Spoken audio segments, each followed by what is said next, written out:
साहब आम्बेडकर के नाम के अलावा उसको क्या क्या मालूम है तो हमें पता नहीं। यानी बहुसंख्य जो लोग हैं जो संगठन बनाने वाले, तो बाबा साहब का नाम मालूम है।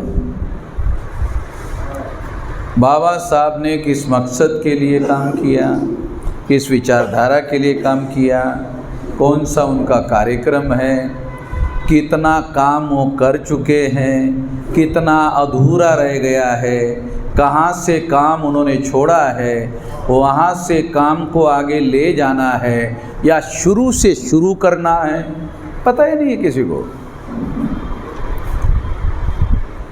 इसलिए सलाह देने से संगठन नहीं बनता है, सलाह देने से संगठन नहीं बनता। संगठन बहुत क्रिटिकल बात है। यही वजह है हमारा जो दुश्मन है उसकी संख्या इस देश में 3.5% है। ब्राह्मण की संख्या इस देश में 3.5% है और उस 3.5% ब्राह्मणों ने हमारे लोगों को 6,347 जाति के टुकड़ों में बांटा।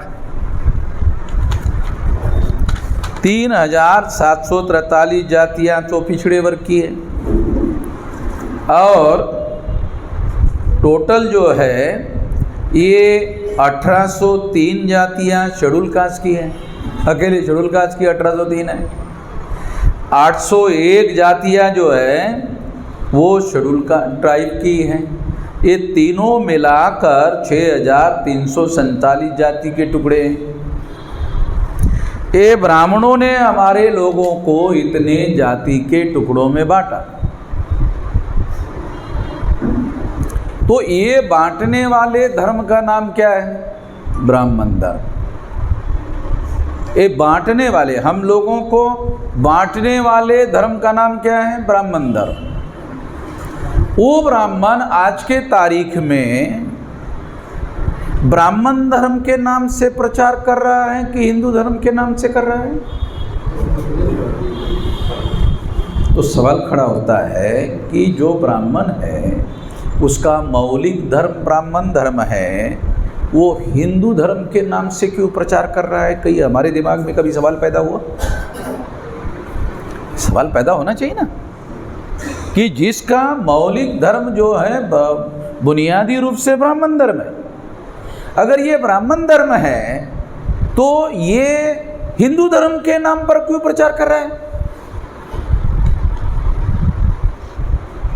वेद में, श्रुति में, स्मृति में, पुराणों में, रामायण में, महाभारत में, गीता में, कहीं पर भी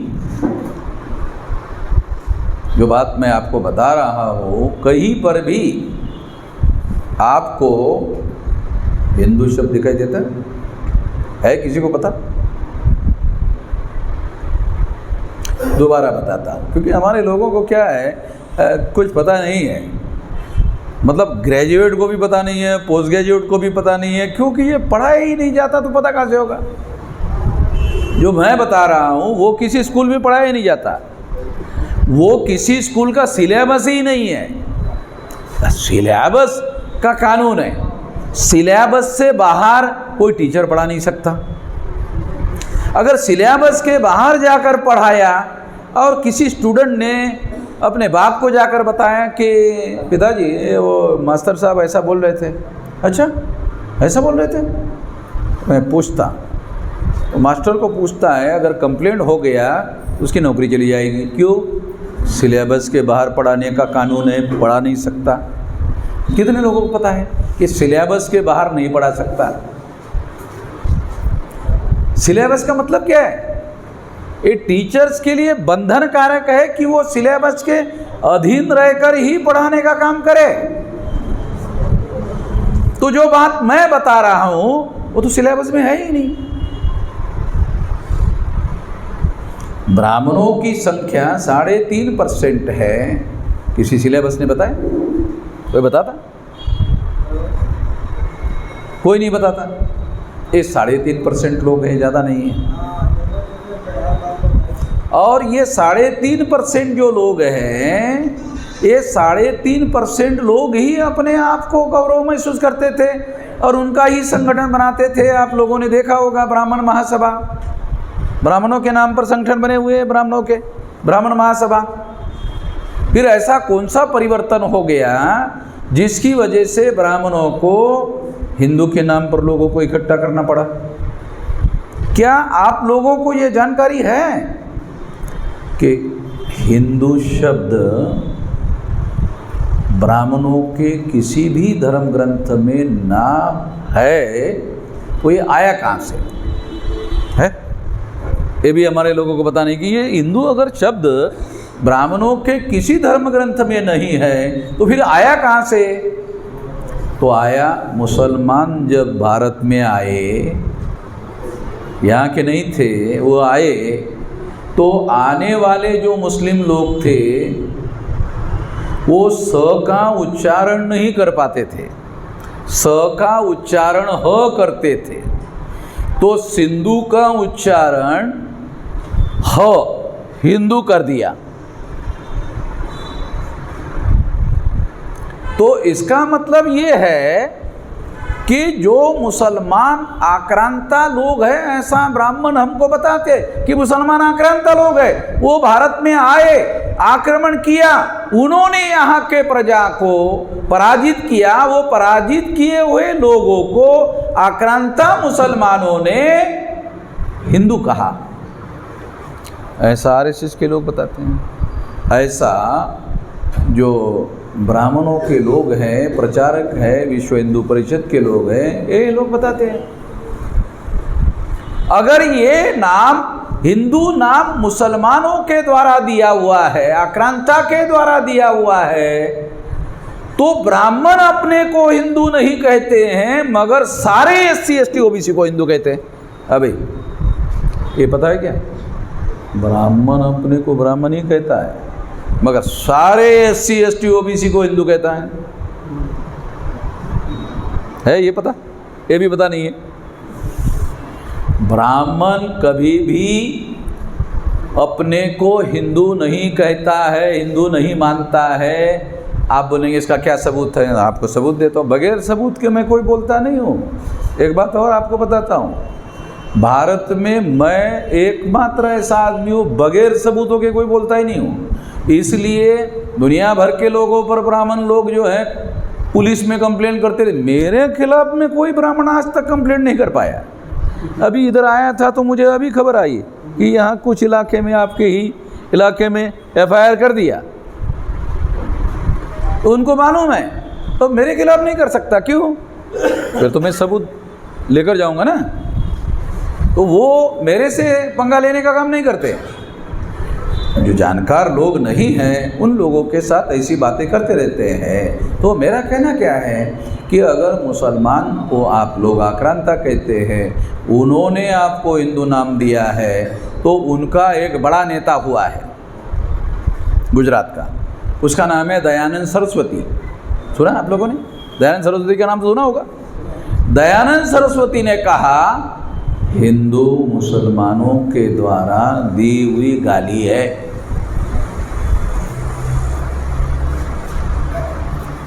दोबारा बताता, दयानंद सरस्वती ने उसके किताब में लिखा हुआ है, वो किताब का डॉक्यूमेंट्री एविडेंस हमारे पास है,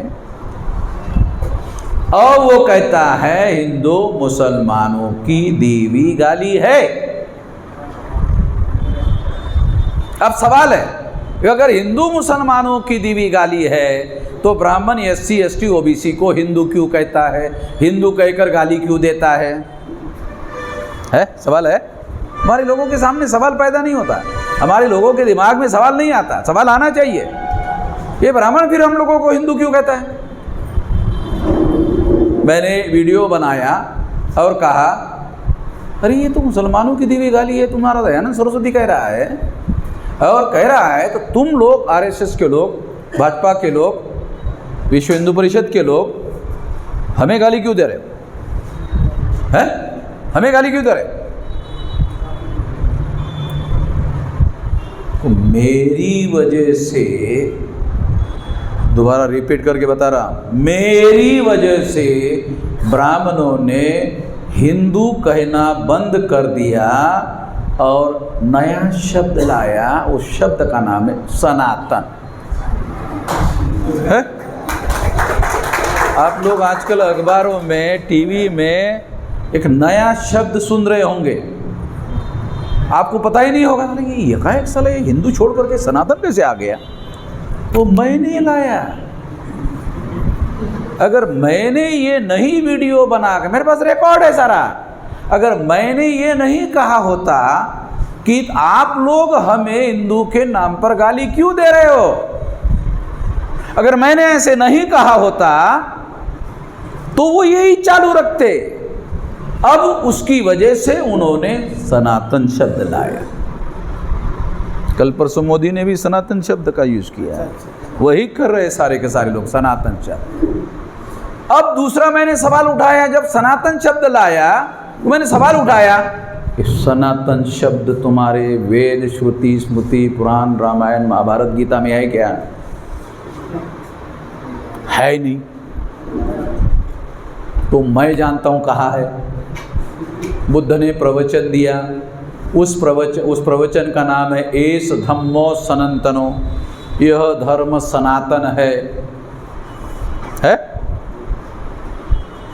धम्म पद के ऊपर बुद्ध ने जो प्रवचन दिया, उस प्रवचन का टाइटल है एस धम्मो सनातनो। क्यों बंदे जी, आपका विषय है, थोड़ा सा मैं आपके विषय पर, क्योंकि हमारे लोग जो है, बनते लोग भी जो है, बहुत मौलिक रूप से जो हमारे लोगों को अध्ययन करने की ज़रूरत होती है।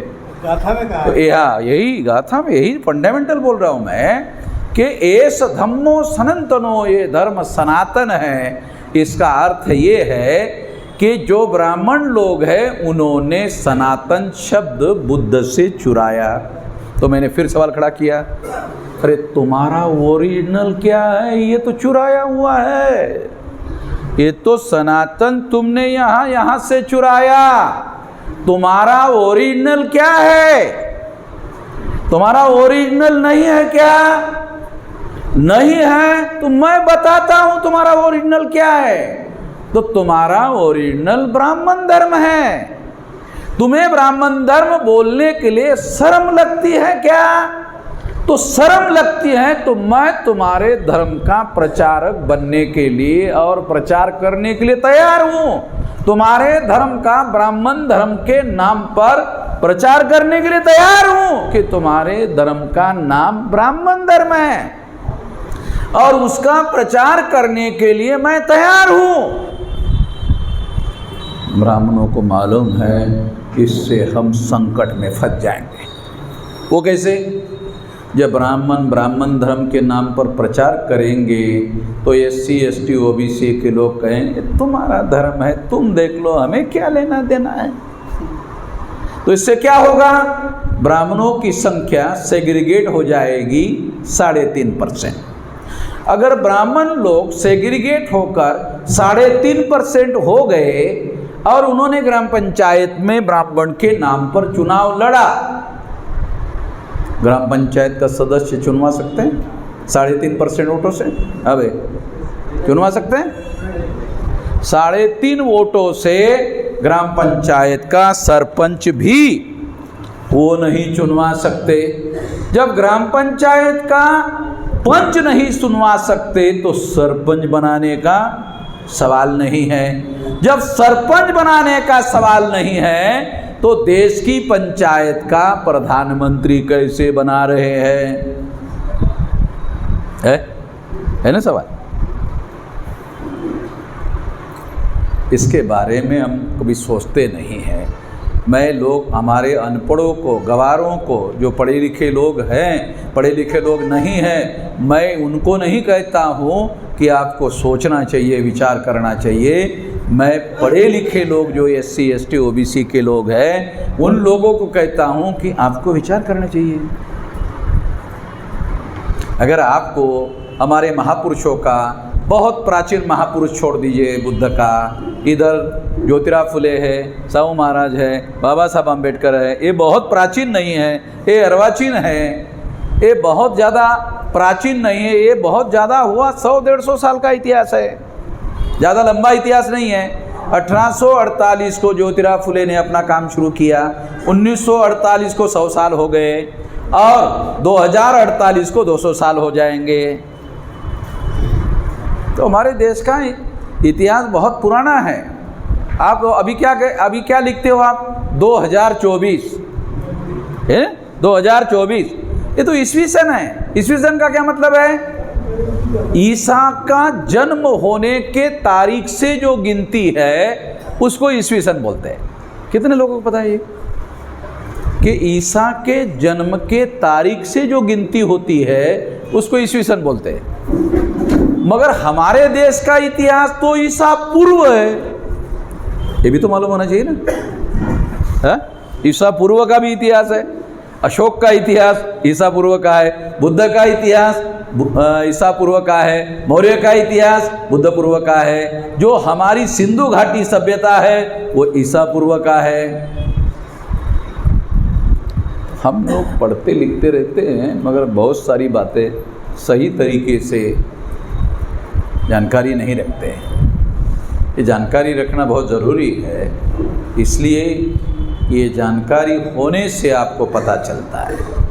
तो ये जो 3.5% ब्राह्मण है, ये 3.5% ब्राह्मण हम लोगों को ब्राह्मण धर्म के नाम पर लपेटना चाहते हैं, मगर वो हिंदू के नाम से लपेटना चाहते हैं, ब्राह्मण धर्म के नाम पर लपेट नहीं सकते, इसलिए हिंदू के नाम पर प्रोपेगेंडा करते हैं और हमारे लोगों को समझ में नहीं आता। वही धर्म है।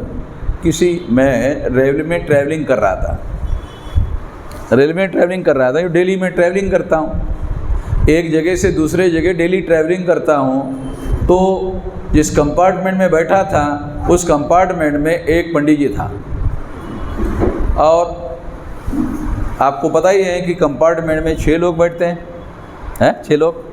तो मेरे को छोड़ के वो पंडित 4 आदमी को लगातार प्रवचन दे रहा था, मैं सुन ही नहीं रहा था। तो ब्राह्मण बहुत होशियार होता है, उसने कहा कि 6 में से 5 लोगों को मैं बोल रहा हूँ मगर एक आदमी सुन नहीं रहा है। वो जो सुन रहा है उसके बारे में चिंतित नहीं था, वो मैं सुन नहीं रहा था उसके बारे में चिंता में था। तो उसने मुझे कहा, भाई साहब आप सुन नहीं रहे हो, आप इस चर्चा में शामिल नहीं हो रहे हो। मैंने उसको कहा मुझे शामिल होना चाहिए? उसका हाँ होना चाहिए। मैंने कहा दोबारा पूछता हूँ मुझे शामिल होना चाहिए? हाँ होना चाहिए। देखो मैंने कहा फिर आप फिर बाद में प्रश्न नहीं खड़ा करने का। तो फिर मैं शामिल हो गया। शामिल होने के बाद में मैंने कहा भाई मैं तो सामान्य ज्ञान रखने वाला आदमी हूँ, तो मैं कुछ छोटे छोटे सवाल आपको पूछूंगा। तो मैंने पूछना शुरू कर दिया। जब पूछना शुरू कर दिया तो वो जवाब देना उसके लिए मुश्किल हो गया। इतने में क्या हो गया, एकाएक गाड़ी रुक गई। उसने मुझे कहा था कि मुझे मेरा स्टेशन आने के लिए 3 घंटा लगेगा, मगर जब उसको मैंने पूछना शुरू कर दिया अज्ञानी बनकर जब पूछना शुरू कर दिया ना, मैं तो अज्ञानी आदमी हूँ, ज़्यादा जानकार नहीं हूँ। जब पूछना शुरू कर दिया तो गाड़ी एकाएक रुक गई। वो 3 घंटे आगे उतरने वाला था। उसने मौका देखने का, भागना ही ठीक है, वहाँ से सीधा गेट के पास जाकर कि मुझे जल्दी जाना है और इसलिए मैंने कहा आपको तो 3 घंटे का नहीं, मुझे एकाएक याद आ गया है, एक काम याद आ गया अर्जेंट, वो वहाँ से चला गया। देखो मैं आपको ये बताना चाहता हूँ कि अगर आपके पास ये ब्राह्मणों की जानकारी है तो फिर उसको आप इस तरह के सवाल पूछ सकते हैं, नहीं तो वो आपको पहली घुट्टी पिलाएगा। कौन सी? मुसलमानों की। पहले नंबर की जो दवा है ना ब्राह्मण के पास में, वो है मुसलमानों की।